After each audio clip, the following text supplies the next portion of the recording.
Sarah Martinez hurried down the busy street, her heels clicking against the wet pavement. Rain had been falling all morning, and she was already 20 minutes late for her job interview at the downtown law firm. Her umbrella fought against the wind as she clutched her briefcase tighter, trying to protect the important documents inside. As she turned the corner near the old subway station, she almost stepped on someone. A man sat huddled against the brick wall, completely soaked from the rain.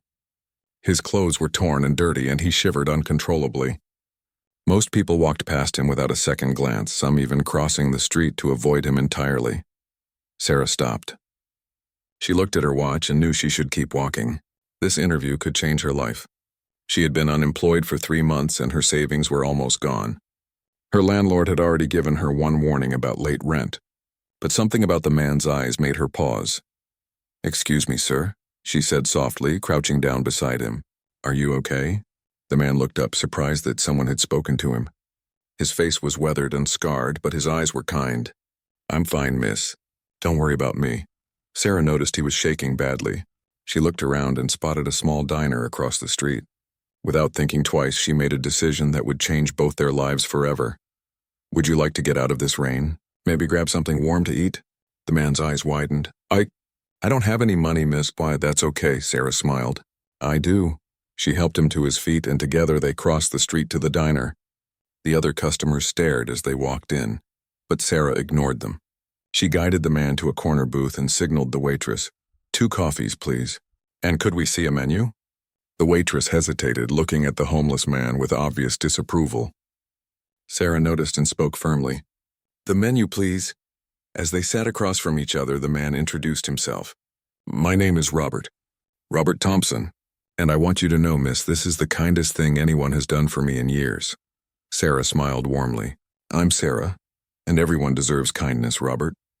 Robert's hands shook as he wrapped them around the hot coffee cup. "You don't understand. I used to be somebody. I had a family, a job, a home, but life has a way of breaking you down sometimes."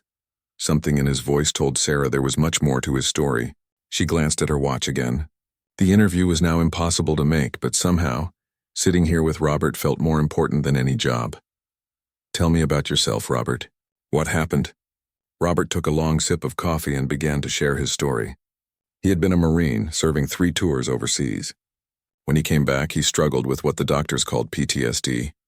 The nightmares, the flashbacks, the inability to connect with people made holding a job nearly impossible. His wife left, taking their 2 children. He lost his house, then his car, and eventually found himself on the streets. "I served my country for 12 years, he said quietly, "and now I can't even serve myself a proper meal." Sarah felt tears forming in her eyes. She had never met anyone who had sacrificed so much for others, only to be forgotten by society. Without hesitation, she ordered Robert a full breakfast and insisted he eat everything. As they talked, Sarah learned that Robert had tried multiple times to get help.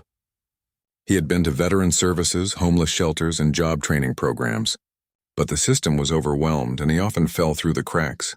He had given up hope of ever getting back on his feet. "Robert," Sarah said, reaching across the table to touch his hand gently, "you're not alone anymore. I want to help you." Robert looked at her with disbelief. "Why? You don't even know me." "Because," Sarah said, thinking of her own struggles, "sometimes we all need someone to believe in us." That day marked the beginning of an unlikely friendship. Sarah missed her interview, but she didn't regret it for a second. She had found something more valuable than any job could offer. She had found a purpose and a friend who would soon teach her that sometimes the people who appear to have the least actually have the most to give. As they left the diner, Robert turned to Sarah with tears in his eyes. "Thank you, Sarah. You saved my life today." Sarah squeezed his shoulder gently. "We saved each other, Robert." Neither of them could have imagined that this simple act of kindness would eventually lead to one of the most beautiful wedding surprises anyone had ever seen. The seeds of something extraordinary had been planted on that rainy street corner, and they were about to grow into something neither Sarah nor Robert could have ever dreamed possible. 3 weeks had passed since Sarah first met Robert. She had rescheduled her job interview and, surprisingly, gotten the position at the law firm. Her new boss was impressed by her honesty about why she had missed the original appointment. "Anyone who stops to help someone in need has the character we want on our team," he had said. Sarah used her first paycheck to help Robert in practical ways. She bought him new clothes, paid for him to stay in a clean motel for a week, and helped him get proper identification documents. But more importantly, she spent time with him, listening to his stories and treating him with dignity. Robert began to transform.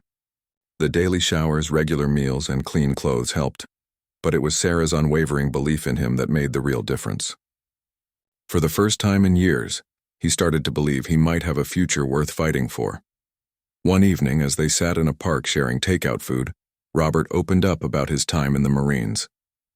"I had 11 men under my command during my last tour," he said, staring at the sunset. "Good men, the best men you could ever hope to meet." Sarah listened intently as Robert described how his unit had been like a family. They had protected each other through the most dangerous situations, shared their fears and hopes, and formed bonds that went deeper than blood. "What happened to them?" Sarah asked gently. "They scattered after we came home," Robert explained. "Some stayed in the military, others went to college, a few started families. We promised to stay in touch, but life gets complicated. When I started struggling, I was too ashamed to reach out. I didn't want them to see what I had become." Sarah understood. Pride had kept Robert isolated, just when he needed his support system the most. "Have you tried to contact any of them recently?" Robert shook his head. "I wouldn't even know where to start. Besides, they probably think I'm dead by now." That night, Sarah went home with a mission. She spent hours on the internet, searching through social media and military databases. She was determined to find at least one of Robert's Marine buddies. If these men were as close as Robert described, she believed they would want to know what had happened to their friend. Her persistence paid off. She found Marcus Rodriguez, who had been Robert's second in command. Marcus was now working as a police officer in Chicago. Sarah spent an hour writing and rewriting a message to him, explaining who she was and asking if he remembered Robert Thompson. Marcus's response came within an hour. "Are you kidding me? Bobby Thompson. We've been looking for him for 3 years. Where is he? Is he okay?" Sarah's heart raced as she read the message.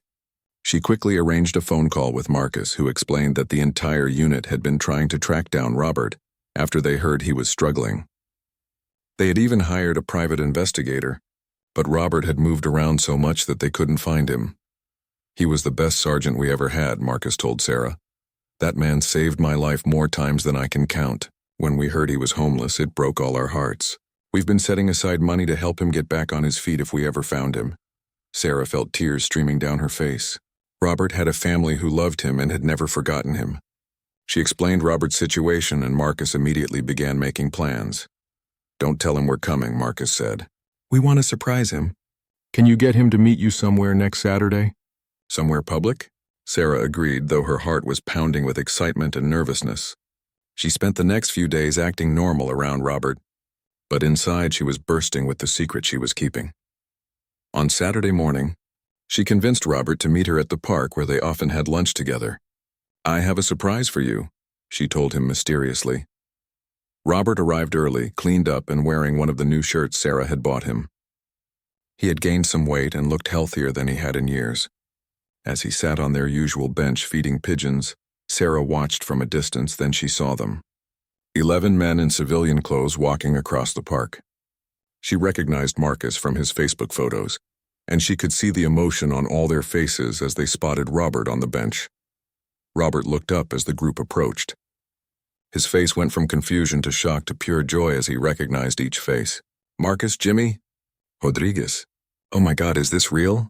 The men surrounded their former sergeant, and there wasn't a dry eye among them. They hugged him, they laughed, they cried, and they told him how much they had missed him and worried about him. "We never forgot you, Sarge," Marcus said, using Robert's old nickname, "and we're never letting you disappear again." Sarah watched from a distance, her heart full of happiness. She had given Robert his life back by reconnecting him with his chosen family. But she had no idea that these Marines were about to give her something precious in return. As the reunion continued, Marcus approached Sarah. "You're the angel who found our brother," he said. "We owe you everything." Sarah smiled through her tears. "Robert is an amazing man. He just needed people who believed in him." Marcus nodded. "We'd like to do something for you, Sarah, something special. Tell me, are you seeing anyone? Any chance of a wedding in your future?" Sarah blushed. She had actually been dating David, a fellow lawyer from her firm, for several months now. Things were getting serious, and she had been hoping he might propose soon. "Well, actually," she began, and Marcus's eyes lit up with interest. What Marcus and his fellow Marines were planning would turn Sarah's future wedding day into something that would leave everyone speechless. 6 months after the emotional reunion in the park, Sarah's life had transformed in ways she never expected. Robert was thriving with the support of his Marine brothers. They had helped him find a small apartment, and Marcus had gotten him a job at the police station doing maintenance work. More importantly, Robert was receiving proper counseling for his PTSD and had reconnected with his children. Sarah continued to meet with Robert regularly, and their friendship had become one of the most treasured relationships in her life. He often told her that she had saved him, but Sarah knew the truth was more complicated. Helping Robert had given her own life new meaning and purpose. Meanwhile, her relationship with David had blossomed. David Chen was a kind, intelligent man who shared Sarah's passion for justice and helping others. When she told him about Robert and the Marines, David was deeply moved by her compassion. "That's exactly why I fell in love with you," he had said. "Your heart is bigger than anyone I've ever met." On a beautiful spring evening, David took Sarah to the same park where she had first shared lunch with Robert. As they walked along the path where so many important conversations had taken place, David suddenly stopped. "Sarah," he said, his voice shaking slightly, "these past months with you have been the happiest of my life. You've shown me what it means to truly care about others, and I want to spend the rest of my life loving you and supporting your beautiful heart." He dropped to one knee and pulled out a simple but elegant ring. "Will you marry me?" Sarah's hands flew to her mouth as tears of joy streamed down her face. "Yes, oh my goodness, yes!" As David slipped the ring onto her finger, Sarah looked around the park and thought about how much her life had changed since that rainy day when she met Robert. Every moment had led to this perfect one. They immediately began planning their wedding for the fall. Sarah wanted something simple and meaningful, surrounded by the people who mattered most to them. Of course, Robert would be there, along with his Marine brothers who had become like family to Sarah as well. As the wedding planning progressed, Sarah noticed that Marcus and some of the other Marines were being mysteriously secretive whenever she was around. They would stop talking when she entered a room, or change the subject when she asked about their plans for the wedding day. "They're probably planning some kind of surprise for Robert," Sarah told David. "You know how military. Guys are about taking care of their own." David nodded, but he had his own suspicions. Marcus had contacted him weeks earlier with a very specific question. "Would you be okay if we did something special for Sarah at the wedding? Something to show our appreciation for what she did for Robert?" David had enthusiastically agreed, though Marcus had been vague about the details. "Trust me," Marcus had said. "It will be something she'll never forget." 2 weeks before the wedding, Robert seemed nervous and excited about something he wouldn't discuss. When Sarah asked him about it, he just smiled mysteriously and said, "You'll see, Sarah. You're going to love your wedding day even more than you already think you will." Sarah began to suspect that everyone was keeping secrets from her, but she was too caught up in the final wedding preparations to worry about it much. She had her dress, the flowers were ordered, the venue was booked, and the guest list was finalized.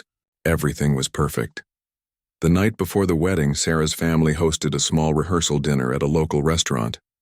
Robert attended with several of his Marine friends, and Sarah was touched by how natural it felt to have them all together. Her family had embraced Robert like a long-lost uncle, and her parents often said that meeting him had been one of the greatest blessings to come from Sarah's engagement. During the dinner, Robert stood up to give a toast. "Sarah," he began, his voice thick with emotion, "a year ago I had given up on life. I thought I was invisible, worthless, forgotten. Then an angel in high heels stopped on a rainy street and proved me wrong." The room was completely silent as Robert continued. "You didn't just give me food or money or clothes. You gave me back my dignity. You gave me back my hope, and most importantly, you gave me back my brothers." He gestured to the Marines sitting around the table.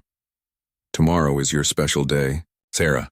But I want you to know that every day since I met you has been special for me. You saved my life, and I will spend the rest of my days making sure I'm worthy of your kindness." There wasn't a dry eye in the room as Robert raised his glass, to Sarah and David, May your love story be as beautiful as the kindness that brought us all together. As everyone clinked glasses, Sarah noticed Marcus whispering something urgently to Robert. Both men looked excited and nervous, and Sarah caught the words tomorrow and ready, and she has no idea. That night, as Sarah lay in bed thinking about the next day, she had no idea that 12 Marines across the city were making final preparations for a surprise that would make her wedding the talk of the town for years to come. This plan Marcus and his fellow Marines had been working on for months was about to unfold, and it would prove that sometimes the greatest gifts come from the most unexpected places. Sarah had given Robert his life back, and now his military family was about to give her a wedding moment that would be remembered forever. Tomorrow would be a day of love, surprise, and the kind of honor that only comes when good deeds create ripples that spread far beyond what anyone could have imagined. Sarah's wedding day dawned bright and clear, with golden autumn light streaming through her bedroom windows. She had slept surprisingly well, considering it was the biggest day of her life. As her bridesmaids bustled around her apartment, helping with her hair and makeup, Sarah felt a calm excitement building in her chest. Her wedding dress was perfect, a simple but elegant design that made her feel like a princess. As her sister zipped up the back, Sarah looked at herself in the mirror and thought about the journey that had brought her to this moment. A year ago, she had been unemployed and struggling. Now she was about to marry the love of her life, had a career she was passionate about, and had gained a chosen family through Robert and his Marine brothers. "You look absolutely radiant," her mother said, tears already forming in her eyes. "David is the luckiest man in the world." The ceremony was being held at a beautiful historic mansion with gardens that overlooked the river. As Sarah arrived with her wedding party, she was amazed at how perfect everything looked. White chairs were arranged in neat rows on the lawn, with an archway of flowers marking the altar where David would be waiting. Guests were already arriving and taking their seats. Sarah peeked out from the bridal suite window and saw Robert, looking handsome in a new suit that Marcus had helped him pick out. He was talking animatedly with some of the other Marines, and Sarah noticed they all looked unusually formal and serious, even for a wedding. "Those military guys clean up nice," her sister commented, looking out the window. "Robert looks like a completely different person from the man you first described to us." Sarah smiled, remembering the scared, broken man she had met on the street. The Robert sitting in the garden today was confident, healthy, and surrounded by people who loved him. It was one of the greatest accomplishments of her life. As the ceremony time approached, Sarah's father appeared at the door of the bridal suite. "Ready, sweetheart? Your groom is waiting, and he looks like he might faint from excitement." Sarah took a deep breath and nodded. She had never been more ready for anything in her life. The wedding march began, and Sarah's bridesmaids made their way down the aisle. Through the window, Sarah could see David at the altar looking incredibly handsome in his navy suit. His face lit up with pure joy when he caught a glimpse of her in the window. Then it was her turn. Her father offered his arm, and together they walked toward the garden. As they rounded the corner and the guests came into view, Sarah was overwhelmed by the love and support radiating from everyone gathered there. She saw her extended family, college friends, colleagues from work, and David's large family who had welcomed her with open arms. But what made her heart swell the most was seeing Robert in the third row, beaming with pride as if she were his own daughter. The ceremony itself was perfect. David's vows made her cry happy tears, and when she recited her own promises to him, she meant every word with her whole heart. When the officiant pronounced them husband and wife, and David kissed her for the first time as her husband, Sarah felt like she was floating on air. As they walked back down the aisle together, surrounded by cheering guests throwing flower petals, Sarah waved at Robert. He was applauding enthusiastically, but she noticed he kept checking his watch and looking toward the entrance of the garden. The cocktail hour began immediately after the ceremony, with guests mingling in the garden while Sarah and David took photos. The photographer was capturing every moment. Sarah's radiant smile, David's obvious adoration, the joy of their families coming together. "I have one more shot I'd like to get," the photographer said after they had finished the formal portraits. "Could we gather everyone for a large group photo?" As the guests assembled on the lawn, Sarah noticed that Robert and his Marine friends were positioned prominently in the front. Marcus caught her eye and gave her a subtle wink that made her curious, but before she could think too much about it, the photographer was calling for everyone's attention. Perfect.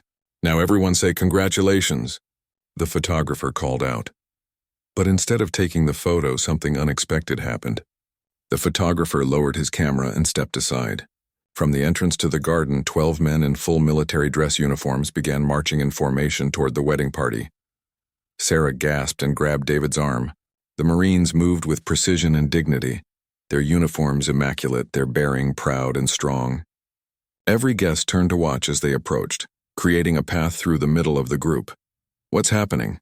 Sarah whispered to David, but he just smiled and squeezed her hand. The 12 Marines came to a halt directly in front of Sarah and David. In perfect unison, they came to attention and saluted. The entire garden fell silent except for the sound of the wind in the trees. Marcus stepped forward as the spokesperson for the group. "Mrs. Chen," he said, using Sarah's new married name for the first time, "we are here to honor you." Sarah felt tears beginning to form as Marcus continued. 12 months ago, you showed kindness to our brother when he needed it most. You didn't know he was a Marine. You didn't know he had served his country. You helped him simply because he was a human being who needed compassion." The other 11 Marines remained at attention as Marcus spoke, their faces solemn and respectful. Sarah looked around and saw that every single wedding guest was watching with rapt attention, many of them wiping away tears. "What you gave Robert that day was more than food or shelter," Marcus continued. "You gave him back his dignity and his hope. But more than that, you gave him back his family by helping us find him." Sarah was crying freely now, overwhelmed by the unexpected honor. David wrapped his arm around her waist, supporting her as Marcus prepared to deliver the most surprising part of their tribute. Marcus reached into his jacket and pulled out an official-looking document. The entire wedding party remained silent as he unfolded it carefully. "Mrs. Chen, by the authority vested in us by the United States Marine Corps, we present you with this certificate of appreciation for your extraordinary service to a Marine veteran in need." Sarah's hands trembled as she accepted the certificate. Through her tears, she could read the formal language recognizing her selfless acts of kindness and compassion that exemplify the highest ideals of American citizenship and honor the values for which Marines have fought and died. But Marcus wasn't finished. "There's something else, ma'am. We've been in contact with the base commander at Camp Pendleton. Your actions have been recognized at the highest levels of the Marine Corps."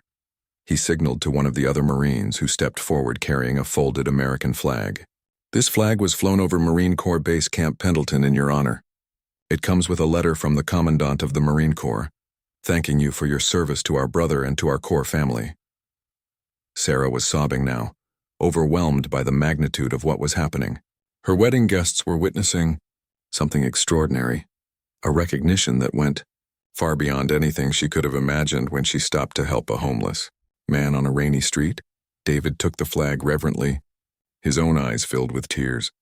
As a civilian, he had never fully understood the depth of military brotherhood until this moment. Watching these Marines honor his wife was one of the most moving experiences of his life. Robert stepped forward from the crowd, his face shining with pride and emotion. "Sarah," he said, his voice carrying across the silent garden, "these men traveled from all over the country to be here today. Some came from California, others from Texas, North Carolina, even Alaska. They used their leave time and paid their own way, all because they wanted to thank the woman who saved their brother." The tears were flowing freely among the wedding guests now. Sarah's parents were holding each other, amazed at their daughter's impact on so many lives. David's family, who had only heard stories about Robert and the Marines, were witnessing firsthand the kind of woman their son had married. Marcus stepped forward again. "There's one more thing, Mrs. Chen. We know that helping Robert meant you missed an important job interview. We know you put his needs before your own opportunities. That kind of selflessness deserves recognition." He handed her another envelope. "Inside this envelope is a scholarship fund that we've established in your name.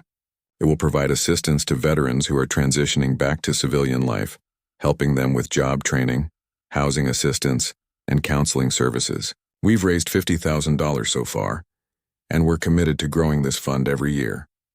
Sarah couldn't speak. The magnitude of what these men had done was beyond comprehension. They had turned her simple act of kindness into a legacy that would help countless other veterans. The Sarah Martinez Chen Foundation for Veteran Assistance, Marcus announced to the crowd. Because one act of kindness should inspire many more. The entire wedding party erupted in applause. Guests were on their feet, cheering and crying at the same time. Sarah looked around at the faces of everyone she loved, all celebrating not just her marriage but the ripple effects of compassion that had brought them all together. Robert approached Sarah and took her hands in his. "You gave me my life back, Sarah. Now these men have given you something that will help save other lives for years to come. It's the perfect wedding gift, don't you think?" Sarah couldn't find words. She hugged Robert tightly, then turned to embrace each of the 12 Marines who had made this moment possible. Each man shook David's hand and congratulated him on marrying such an exceptional woman. As the formal presentation concluded, the Marines didn't simply disappear. Instead, they took off their formal jackets and joined the wedding reception. They danced with Sarah's bridesmaids, shared stories with her family, and celebrated with genuine joy. During the reception dinner, Marcus stood up to give a toast. "Ladies and gentlemen, when we first heard about Sarah Martinez, we thought we were coming to thank someone who had helped our buddy. But after getting to know her, we realized we were dealing with something much more special." He raised his glass towards Sarah and David. Sarah didn't help Robert because she knew he was a veteran. She didn't help him because she thought she'd get recognition for it. She helped him because kindness was simply who she is. That's the kind of person who makes the world better, one interaction at a time. The toast was followed by more applause, and then something magical happened. Robert stood up and began singing the Marine hymn. One by one, the other Marines joined in, their voices harmonizing in the evening air. By the end of the song, there wasn't a dry eye in the house. As the evening continued, Sarah found herself dancing with each of the Marines, listening to their stories about Robert's leadership and courage during their service together. She learned that Robert had indeed saved several of their lives during combat, and that their loyalty to him ran deeper than she had ever imagined. "He was the best sergeant we ever had," one young Marine told her. "When he went missing, it broke our hearts. Finding him again and seeing him healthy and happy is the best gift we could have asked for. But knowing that it happened because of your kindness makes it even more special." As the night wound down and the Marines prepared to return to their hotels, Marcus pulled Sarah aside one final time. "Mrs. Chen, we want you to know that you're family now. If you ever need anything anywhere in this country, you call us. We take care of our own, and you're definitely one of our own." Sarah's wedding day had become something far more meaningful than she had ever dreamed possible. It wasn't just a celebration of her love for David. It had become a testament to the power of human kindness and the extraordinary things that happen when people choose to care for one another. 5 years had passed since Sarah's extraordinary wedding day, and the ripple effects of that rainy afternoon encounter continued to spread in ways that amazed everyone involved. The Sarah Martinez Chen Foundation for Veteran Assistance had grown beyond anyone's wildest expectations, helping over 200 veterans transition successfully back to civilian life. Sarah and David now lived in a beautiful home with their 2-year-old daughter, Emma, who had 12 unofficial uncles who spoiled her endlessly. The Marines had become a permanent part of their extended family, gathering for holidays, birthdays, and special occasions. Emma's first word had been Uncle Bobby, much to Robert's delight and everyone else's amusement. Robert himself had undergone the most remarkable transformation of all. With steady employment, proper health care, and the unwavering support of his military family, he had not only rebuilt his life but had become a counselor for other veterans struggling with PTSD and homelessness. He had reconciled with his own children, who now understood their father's struggles and were proud of his courage in overcoming them. You know what the amazing thing is? Robert often told the veterans he counseled, "One person's kindness changed everything, not just for me, but for dozens of other people." That's the power of choosing to care. The foundation had evolved into something much larger than anyone had anticipated. Marcus had left the police force to run it full-time, and 3 other Marines had joined the staff. They had opened offices in 4 cities and were partnering with major corporations to provide job placement services for veterans. But perhaps the most unexpected development was that Sarah's story had inspired others to create similar foundations. The kindness movement, as the media had dubbed it, was spreading across the country. People were sharing stories of simple acts of compassion that had changed lives, and communities were organizing to help their most vulnerable members. Sarah often received letters from strangers who had been inspired by her story.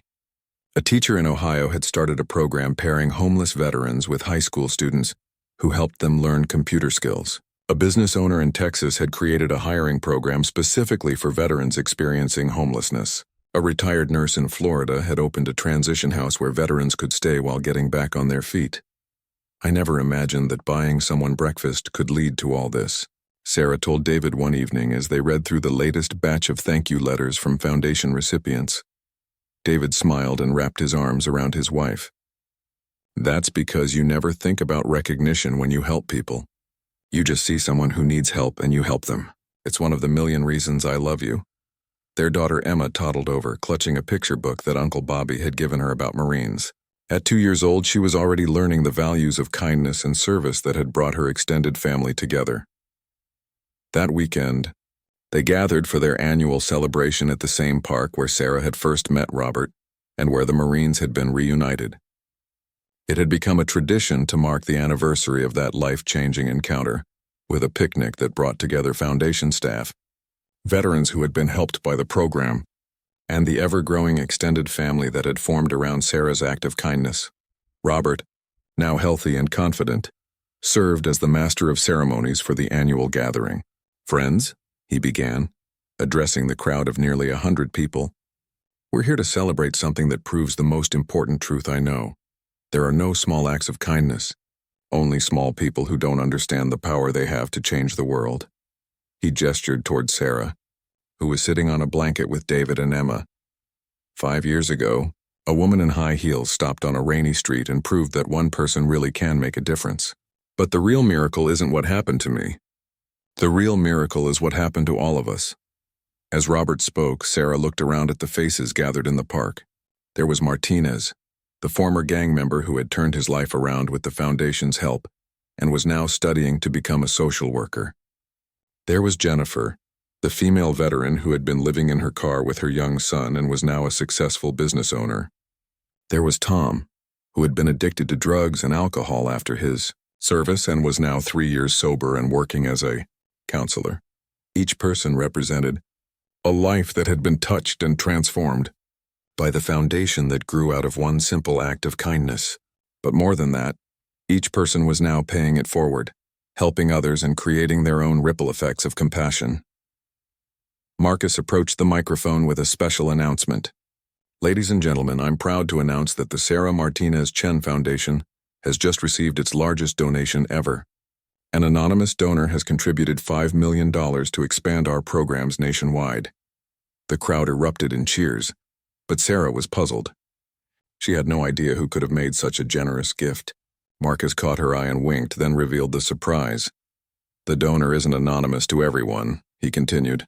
"It's a group of 12 Marines who have been saving and investing their money for 5 years, waiting for the right moment to make this gift. They wanted to prove that Sarah's kindness continues to multiply." Sarah burst into tears as the 12 Marines who had honored her at her wedding stood up and saluted. They had been quietly contributing their own money to create an endowment that would sustain the foundation for decades to come. Robert walked over to Sarah and helped her to her feet. "You gave me my life back with a cup of coffee and a warm meal," he said. "Now watch what we're going to do with that gift." As the celebration continued around them, Sarah reflected on the incredible journey that had brought them all together. She thought about that rainy morning when she had been worried about a job interview and her own problems. She had no way of knowing that stopping to help one person would create a family, inspire a movement, and change hundreds of lives. Emma ran up to her mother, holding a flower she had picked from the garden. "Mama, Uncle Bobby says you're a hero," she said in her sweet toddler voice. Sarah picked up her daughter and kissed her forehead. "No, sweetheart. Uncle Bobby is the hero. And so are all these people who help others every day." David joined them, wrapping his arms around his wife and daughter. "Actually," he said, "I think you're all heroes.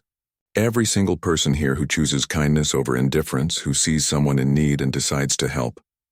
That's what heroes do." As the sun began to set over the park, Sarah looked around at the gathering one more time. Children were playing on the grass while their parents, many of them veterans who had been helped by the foundation, shared stories and laughter. The 12 Marines were teaching some of the kids how to fold the American flag properly. Robert was deep in conversation with a young veteran who had just started the Foundation's program. This was what love looked like when it was multiplied. This was what happened when one person decided that another person's pain mattered more than their own convenience. This was the proof that in a world that often felt cold and disconnected, human kindness was still the most powerful force for change. That night, as Sarah tucked Emma into bed, her daughter asked, "Mama, will you tell me the story about the rainy day again?" Sarah smiled and sat on the edge of the bed. It had become Emma's favorite bedtime story, the tale of how her mother had met Uncle Bobby and how that meeting had brought their whole extended family together. Once upon a time, Sarah began, a woman was walking to an important meeting when she saw someone who needed help. She had a choice to make. She could keep walking and take care of her own problems, or she could stop and help someone else. And she stopped, Emma said excitedly, even though she knew the story by heart. She stopped, Sarah confirmed, and that choice changed everything. It taught her that when we help others, we help ourselves too. When we show kindness, we create more kindness. And when we love people, that love grows and spreads until it touches more lives than we ever imagined possible. Emma nodded seriously, absorbing the lesson that had become the foundation of their family's values. "Mama, when I grow up, I want to help people too." "You already do, sweetheart," Sarah said, kissing her daughter goodnight. "Every time you share your toys or hug someone who's sad, you're helping. Every time you're kind, you're making the world better." As Sarah turned off the light and left Emma's room, she found David waiting in the hallway. "Penny, for your thoughts," he said, taking her hand. "I was just thinking about how differently things could have turned out," Sarah said. "If I had walked past Robert that day, if I had decided my interview was more important than his needs, he might not be alive today. The Marines never would have found him. The Foundation wouldn't exist. All those veterans we've helped would still be struggling." David squeezed her hand. "But that's not what happened. You made the right choice because that's who you are. You saw someone who needed help, and you helped them. Everything good that came after that was just love multiplying itself." They walked together to their bedroom window, which overlooked the garden where they had renewed their wedding vows the previous year. The 12 Marines had been there for that ceremony too, standing guard over the couple who had become the heart of their chosen family. "Do you ever wonder what other small kindnesses are happening right now?" Sarah asked, looking out at the city lights. "How many lives are being changed by simple acts of compassion that no one will ever hear about?" "Every day," David replied. "But I know that somewhere out there, someone is learning what you taught all of us. That love is the most powerful force in the world, and it multiplies every time we choose to share it." The next morning brought news that would prove David's words prophetic. Marcus called early to tell them that 3 more cities wanted to start their own chapters of the Foundation. A documentary filmmaker wanted to tell Sarah's story to inspire others, and most remarkably, Robert had received a call from a homeless shelter in Seattle, where a young woman had heard his story and wanted to dedicate her life to helping veterans. The ripples continued to spread, touching lives in ways that no one could track or measure. But Sarah knew the truth that Robert had taught her in that diner 5 years ago. Sometimes the smallest actions create the biggest changes. Sometimes a cup of coffee and a listening ear can save not just one life, but hundreds of lives. And sometimes, when we show kindness to a stranger on the street, we discover that we're not helping them at all. We're finding our purpose, our family, and our own path to making the world a little brighter for everyone in it. The story that began with 12 Marines walking into a wedding to say thank you had become something much larger. A testament to the truth that love, once shared, never stops growing.